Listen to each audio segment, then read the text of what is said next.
کړې ده چې سنت طریقه نکاح به څنګه وي او که څوک نکاح وتړي نو بیا به څو کاله بعد بیا نکاح تازه کوي که نه.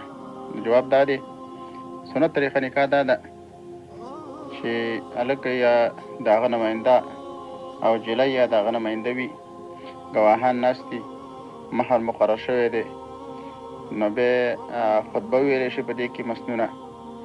د خطبې نه بعد د جلی اولیاو ته مخ واړولی شي چې دا پلانی د پلانی لور په نکاح شرعي تاسو پلانی ته ورکړې ده، نو هغوی چې موږ ورکړې ده.